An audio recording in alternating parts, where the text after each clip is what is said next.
still under yellow. The reason for the yellow, of course, is an accident that involved A.J. Foyt, Roberto Guerrero, and Kevin Cogan, who is now out of the car. But you can see the USAC safety crews and the Indianapolis Motor Speedway safety being very careful with Kevin. And we'll keep a close track of this situation with Kevin Cogan. Look in the upper right-hand corner here as we look back toward the situation that set up this yellow. Both cars hard into the wall long before they were into the corner, Bobby. Well, they certainly did, and of course we didn't see it soon enough right there in that shot to be able to make a call on it, why it happened. But boy, I'll guarantee you they both hit the wall hard, and obviously from all the damage we could see that anyway. But there's Cogan behind. And you know, the new cars, you know, you can see dodging everywhere. Roberto Guerrero in the foreground. Yeah, look Kevin Cogan in the upper part of the screen. Yeah, like going in there now to keep running his front wings. Gary Bettenhausen slows down, Bobby. Gary Bettenhausen, the story at the start, one of the Buicks, the fastest man in the field. Let's listen to that engine, if it's there at all. Well, that's sad, Paul. I think we've all kind of root for the underdog in a lot of ways, and of course that's another Buick engine going out of the race, and we don't know that it's a Buick engine fault right now, but we don't see any other problems with the car. We just assume that that may be it. Gary Bettenhausen was running in 11th place, 2 laps behind the lead of the race. His crew waits for him. That's how they mark, so he knows exactly where to pull in. Usually he's in here much faster than he is now. The Bettenhausen dream, it looks as if we'll have to go another year unfulfilled. Let's go to Gary Terrell. Well, the first thing they do now is they clean the radiator intakes in the front. They're unsnapping the bodywork, and that's the ominous sign. They're going to have to go down underneath, so it's going to be a long stop. Bettenhausen has raised the visor. That's all he can do. Just wait and see if the crew can identify the problem. As soon as we have word, we'll let you know. You can tell it's a little bit more serious than just maybe a possible electrical problem, because nobody's hurrying as much as they normally would. That's kind of a telltale right there. Here's Bettenhausen. He's climbing out of his car now. His day obviously done. Normally a driver would say stop, strapped in that cockpit if there was any chance of the car working at all. 14th time in 19 Indy 500s that Gary Bettenhausen has failed to finish. The fastest car qualifying for this race. That's really kind of a sad deal, and especially for somebody that's been around as long as Gary Bettenhausen. There's a matchup with Emerson Fittipaldi with the new Chevy B engine. Gary Bettenhausen has a Buick. And a car into the wall. A teammate of Gary Bettenhausen's. Another one of the Buicks out of the Menards stable. That's Tom Sneva's car. Yeah. Former winner of the race, and the front end heavily damaged there. Sneva, of course, living out in the Phoenix area, developing golf courses and a new complex of baseball fields. Sneva was trying to get out on his own. You saw him disconnect the steering wheel and pull it off. The front end of that car is damaged so badly, he could have some tanglement around his feet, Paul Reed, and he couldn't get out right away. The fire that they had on the left was a small, like oil type fire that wasn't going to go anywhere, but the big problem is going to be around his feet. Tom Sneva has crashed in 5 of his last 7 Indy 500 starts. Yeah, incredibly, he has not finished at all since he won this race in 1983, and of course he continues that streak now. And you notice how the field, see, there's this debris all over the racetrack, and the field had to really come down. Look how close they are to the pit entrance, single file. A lot of them, I'm sure, said, oh, why don't you just let us go down through the pits? Let's look at this situation as it developed with Tom Sneva, as we're under our second caution of the day. You can't help but think how close on the racetrack this happened to where Nelson Piquet also crashed. Look at the upper part of the screen. That is a crash almost identical to Piquet's, Paul, Bobby. Very, very close. Lost it at the apex. He just flat lost it. It was just the rear end came loose. I don't think anything broke on the car. It was just simple matter. Another angle, same situation. And you can watch. It's right, Paul, at the most likely place that the guy loses it, at the very sharpest or the right down at the apex of the turn.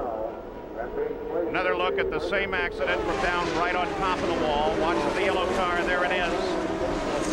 He did not hit directly head on, which is encouraging there. Not as severe an impact as Piquet's was. The speed was lower and the angle was better Goodyear, for one, was able to get around. Very costly stop for Ray Hall under the green. That's bad time. Jeff Andretti. Jeff Andretti catches the wall, this time several laps back into the green flag. Driving A.J. Foyt's car. Oh, Gary Bettenhausen, who just talked about his run, a fine run. Look at the tire on the left, still rotating, still rolling down the track. The debris is still early. Gary Bettenhausen, there's his car. He's failed to finish 15 of his 20 Indy 500s. The tire finally rolls to a stop from 200 miles an hour. And exactly 20 years ago, Gary Bettenhausen almost had this race won. Small problem right near the end really robbed this man of being a winner of the Indy 500. Gary's car doesn't look too bad. The left front has bent a little bit, and he shouldn't have many problems. He has problem getting out because his left arm doesn't work too good. From a prior accident. Right. Yeah. He can still drive good with it, though. It doesn't bother him a bit. Doesn't look too bad in terms of a little easier to repair and not much damage to Gary, but that car is out of the race. Boy, the update, I'll give it to you while we watch. Now there's Jeff hitting the wall head on. There's the tire going around. It bounces. It comes back. Now watch that tire when it comes back down, and it shoots to the inside of the track. Gary Bettenhausen runs into it, hits his left front on it, and that's what put Gary out right there. There you can see the debris from Gary's car after the tire hits it, and he catches the inside wall. The report from the safety officials here is that Jeff Andretti is conscious, and they're just taking their time, being very careful at this moment, cutting him out of that car. But you know, along with Junior, pitted on the 39th lap under yellow. Nelson Piquet, the 77 car, into the pits. It's unscheduled.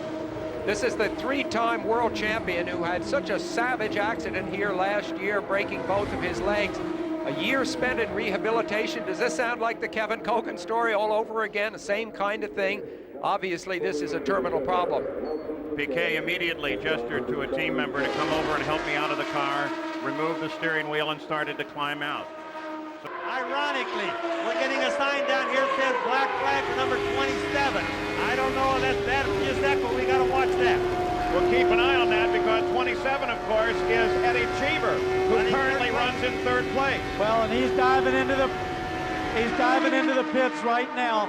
It probably had something to do with the restart.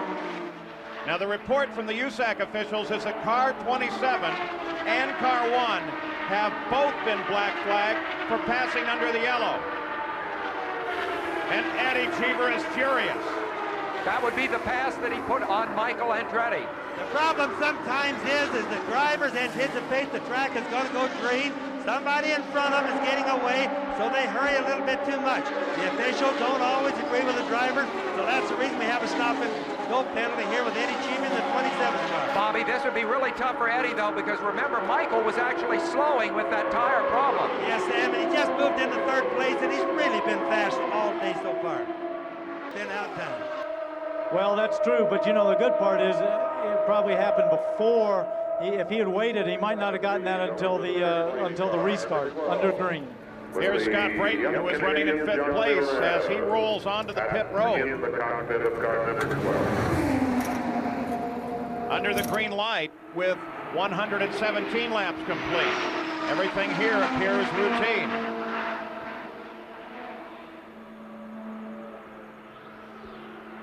Oh, fairly casual in that stop, Bobby. Yeah, that's about the slowest pit stop I was going to say that I've ever seen. There's other problems. They're just doing some talking. Now the hood's coming off. Yeah, I was going to say he didn't even look like he came down the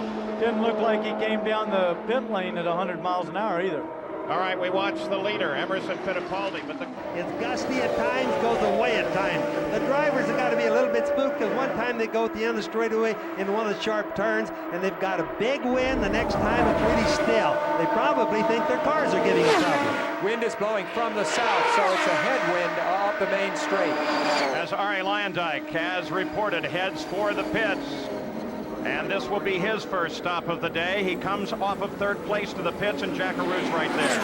First stop is always the most difficult. You have to get acquainted, coming down out of 240 miles an hour, and hit the marks precisely. Luyendyk does. The onboard air jacks go up. He passes off on the water. He's right now just going to take on tires, a full load of methanol fuel, and we look for no major adjustments. Now, yes, they are putting Bobby, 3 turns of front wing on both sides on Arie Luyendyk's car. He is off and away. Almost stalls the car and having trouble getting back up to speed. They're still pushing, and he's killed the engine. That's a costly thing. Boy, that's a big problem. Gonna hurt Arie really bad. And it almost got in the way of Scott Brayton. His teammate is electing to come in now too. So while one Menard team begins to work on Arie Luyendyk, Scott Brayton looks for his pit stop area as well.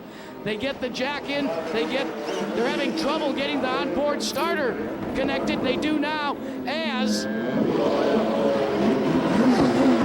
begins to fire. Now Scott Brayton goes to work. Luyendyk goes by, but the car is still misfiring. Now, according to Team Menard, they're going to make a wing adjustment as well on Scott Brayton. They do make a rear wing adjustment on Scott Brayton's car.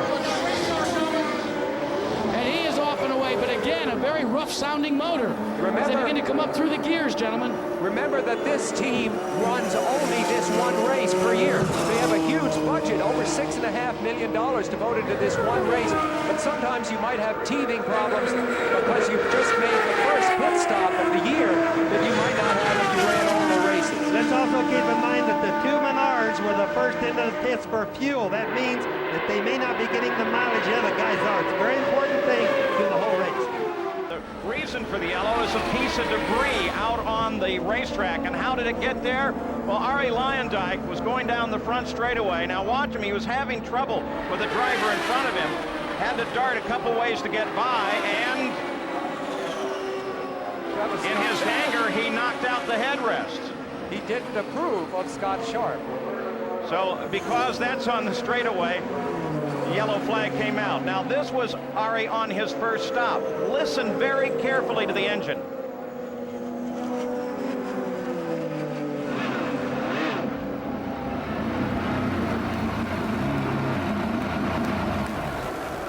And then he stalled it.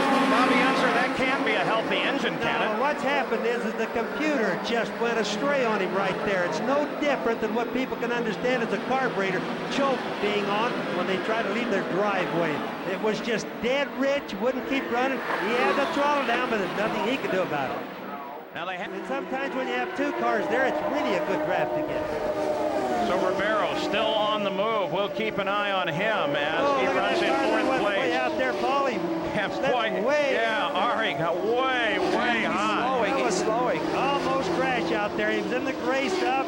Only experience kept him going. Look how much slower he's going after that scare. So he gathers the car back under him and tries to get her back under operation. The question was for a moment there, everybody's so concerned about the engine on these cars. Was it the engine? Here comes Raul Boesel into the pit. He apparently was hit by a tire during the accident, hit in the helmet. And so they want to take him in for observation. Here's the pole sitter, Scott Brayton in. And coming in too slow, and there comes bad news. Paul. Collins coming off.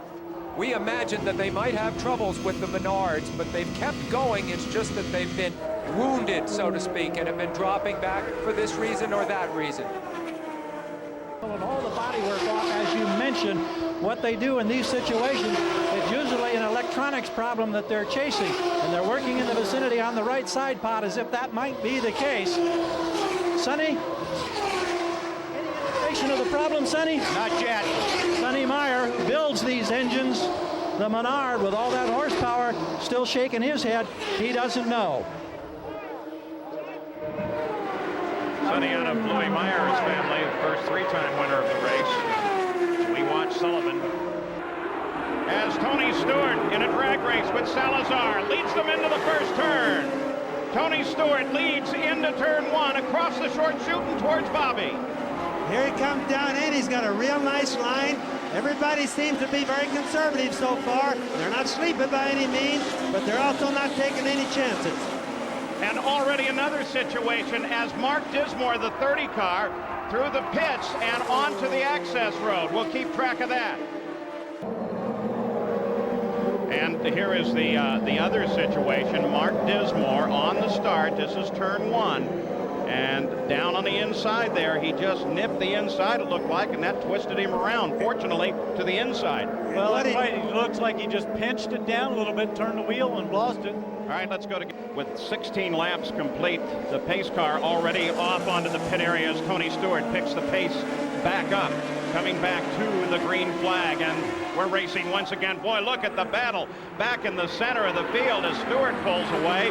They were 5 wide for a second there. Salazar trying to defend his position against Roberto Guerrero, and another car spins. This time, the 32 car, and that is Danny Ongais, who had moved up to 19th place from 32nd, and then gets in trouble on the restart, and we're yellow once again. This is looking at it.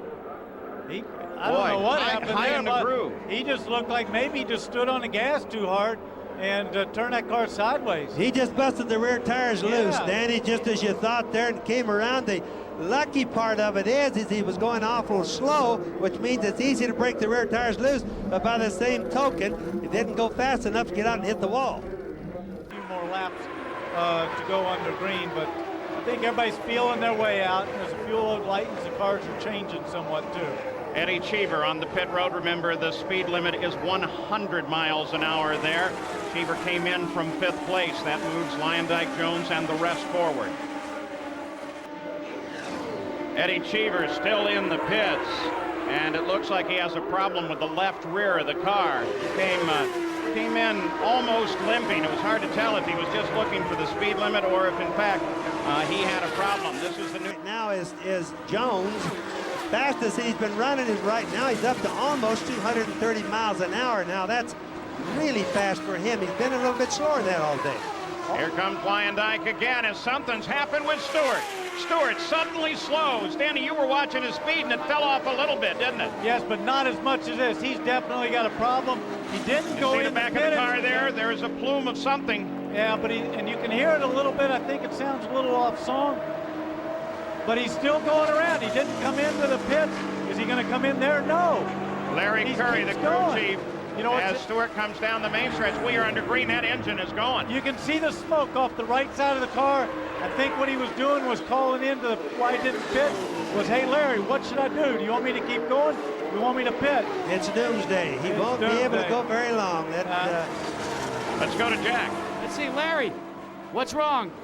Pop-off valve started malfunctioning on the last run, hung the valve open. It looks like we broke the motor.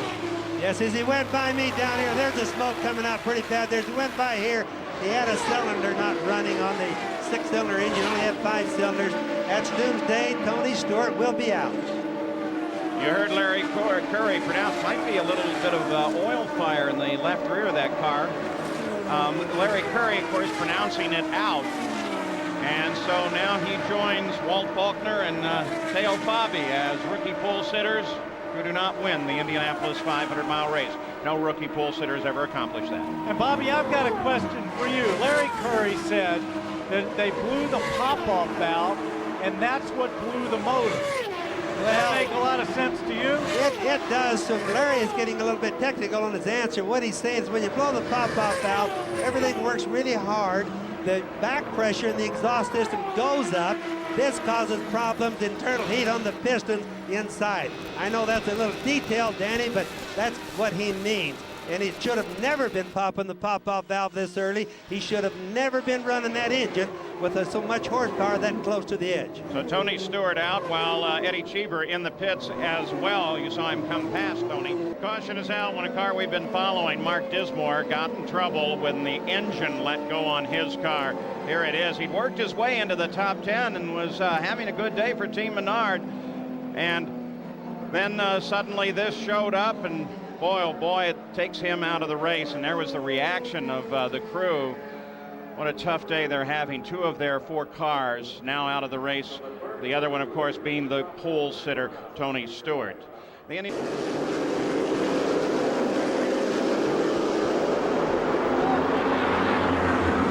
82nd Indianapolis 500 is underway. The first 4 rows came off the corner cleanly. Nice alignment. Billy Boat jumps into the lead. 3 wide up there. Trouble in turn 1. J.J. Yeley is one of them. No wall contact, though. Oh, what a lucky maneuver that was. So immediately the yellow comes back on at Indianapolis, and that, Tom Sneva, is what everybody fears. Well, it really is. There's a lot of emotion at the start of this race, and fortunately he did not hit anything, but it looks like the motor might be dead. So with Billy Boat as the leader into turn 1 and the pole sitter, the field is already under yellow. It's the 9th time that a first lap crash has occurred in the Indy 500. They're 3 wide right in front of them there. A lot of traffic. Now somebody got in the brakes a lot sooner than Yeley expected, and he had to slam the brakes on, and you can see the skid marks. I'll guarantee you there's some skid marks inside the cockpit as well. This is... Here we go on board. This is Jeff Ward. Whoa. A lot of smoke there for the drivers behind.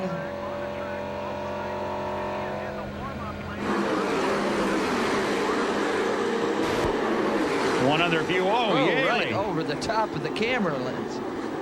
Now you're hearing from time to time the two-way communications of... That's the Indy Racing League Race Command channel. Indication of an ill-handling car. Well, he actually hasn't been that inconsistent, Paul, but it obviously has some understeer. I didn't notice that on the in-car. We'll watch it as it goes down into the corner.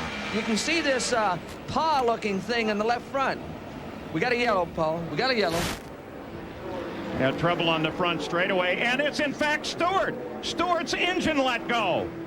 Unbelievable. Well, leading the race, no warning, gone. And look at the anger in the cockpit.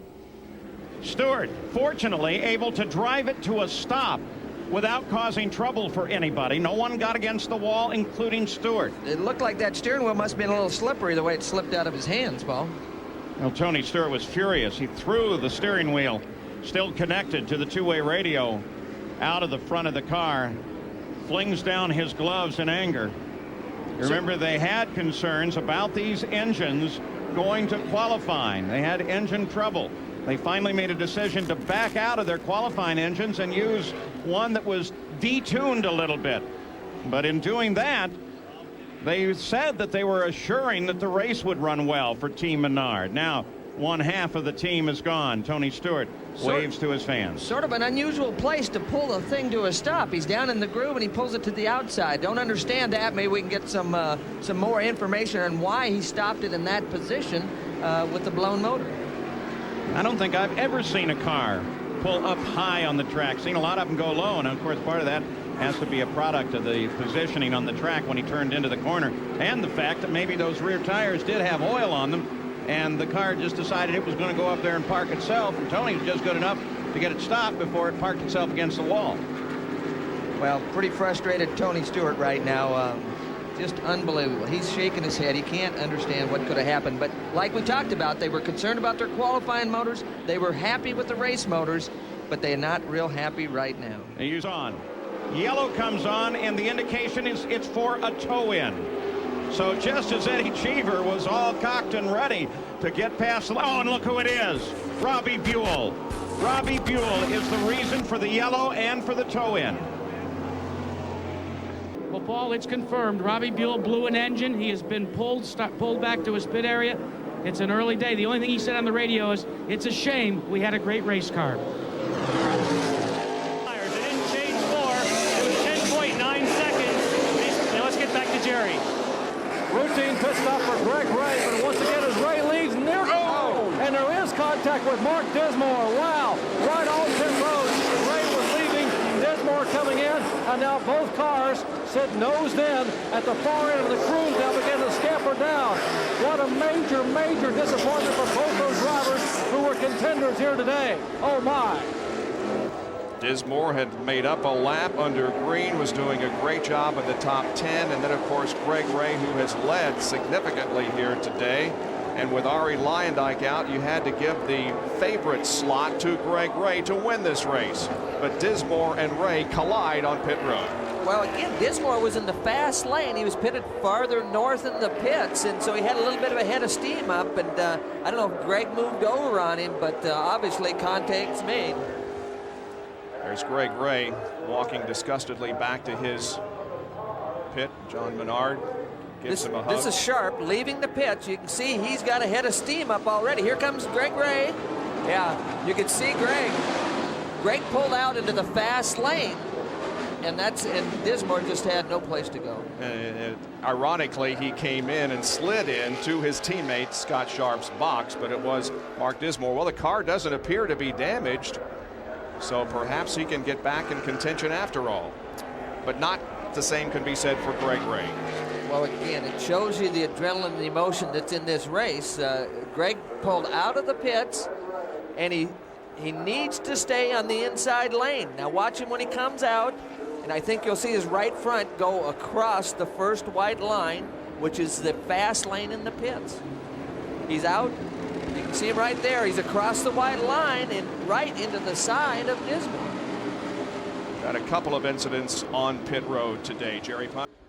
Certainly he has a good race car here today, Gary. Every one of these extra laps of yellow is huge for Robbie Gordon. 27 laps to go. They say if we go green the rest of the way, it's going to be very nervous. They'll be very close. With a lap of yellow or so, they think they are good. So they're hanging out with big smiles and a lot of anticipation down here. Remember, he pitted just ahead of the yellow, the opportunity for Breck, Boat, and Ward to get in along with McGee. And Gary, one. The white flag is about to come out at Indianapolis. He's out of fuel.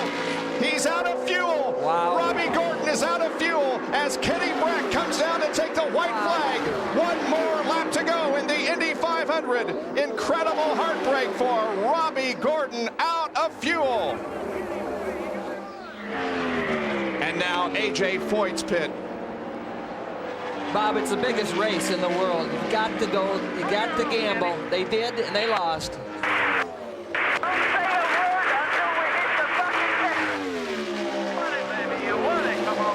Half a lap to go for Breck. Look at the checker flag, over. Keep coming, Kenny, keep coming. You only got the white checker this time. Come on, come on. Here he is. Kenny Breck wins the 1999 83rd running of the Indianapolis 500. Good job, Kenny, baby. Good job. Good job. Way to go, baby! Victory. Down to Jerry. It was held up by Robbie Buhl, who just headed into the pits. And there goes Greg Ray. Oh, and Greg Ray has a broken suspension. Impossible at this moment to tell what happened, but obviously the race is going to be over for Greg Ray. Well, I don't know if he might have white-walled, the car might have pushed and just grazed the right front into the wall, because normally without any kind of contact, you know, those things just don't break. Caution is out for the first time this afternoon. Comes on lap number 67. Yeah, he did hit the wall for sure, because there's also I mean, we know he hit something, but his right rear tire. Look at that. Pit road. Here it is. Well, again, he just got out of the groove. He just pushed. He got it up in the gray stuff and knocked the right front off of it, Ari. Boy. Last year was the left front when he had a collision on pit road. This year it is the right front that has done in Greg Ray. And the defending Indy Racing Northern Light Series is apparently out, Jack. Yeah, indeed he is. It's going to take an awful lot to get him back repaired. The fifth caution of the race is out. The pits are closed. That red flag with the yellow cross indicates the pits are closed. It's Greg Ray once again. He's hit the wall again out in turn number 2 again, and here's a replay of what happened with Greg. Well, again, the car just pushed. He wasn't even close to the groove. It didn't want to turn at all.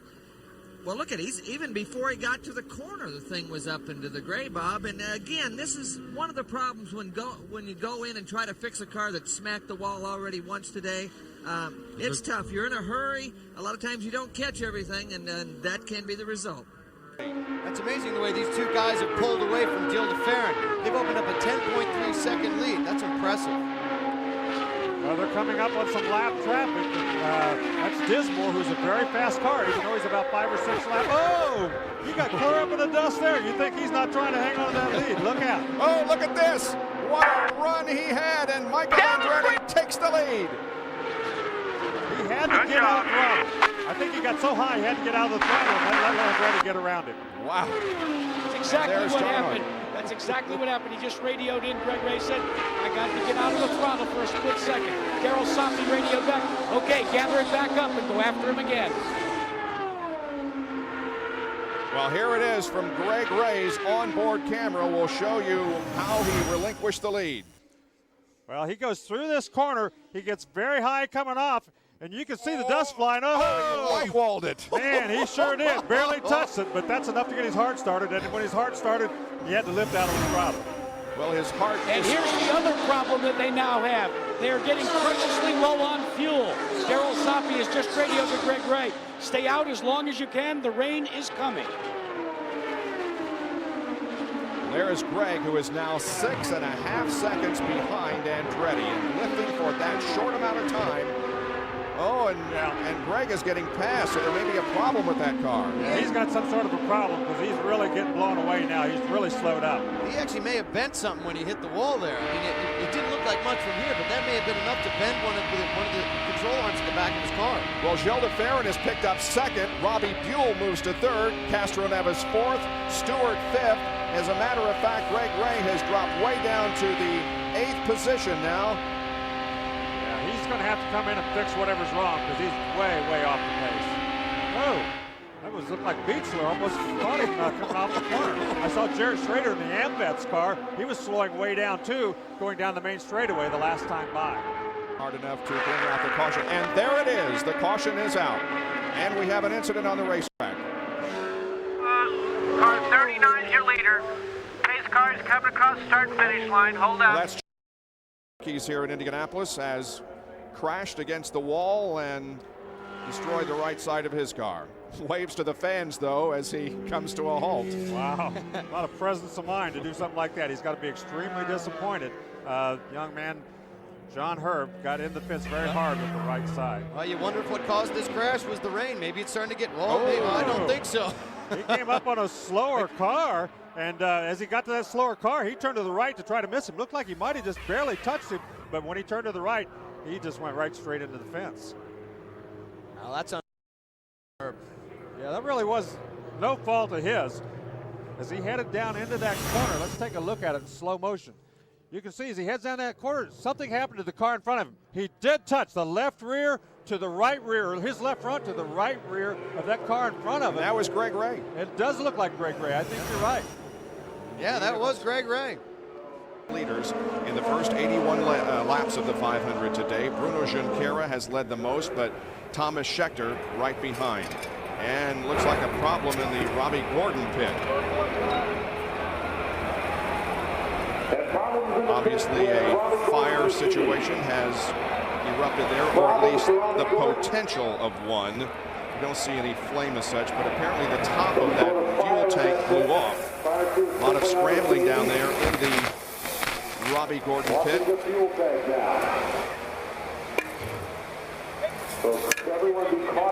Everything appears to be under control down there in the area. Hose did not disengage correctly, and a result of that, there was a scary situation, and the top of the fuel tank was apparently blown off or pulled off, but no apparent problem. Watch the right side of your screen. We should be able to see the top of the fuel tank blow off as they, yeah, there it is, as they try to restart that car. Gary?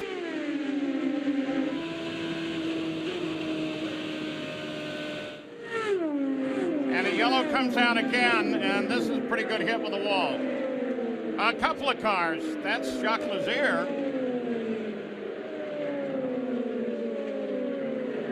And the report is that that's Herm. Very difficult to tell from behind.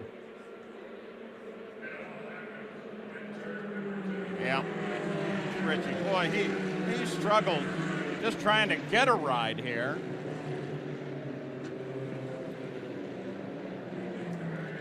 And Lazier, the safety crew, is right there with him, looking underneath to make sure there's no fire. So two cars getting into the wall off of turn 2. And Paul, as we watch the replay run, you can see as you get through the turn that he's already high in the gray area.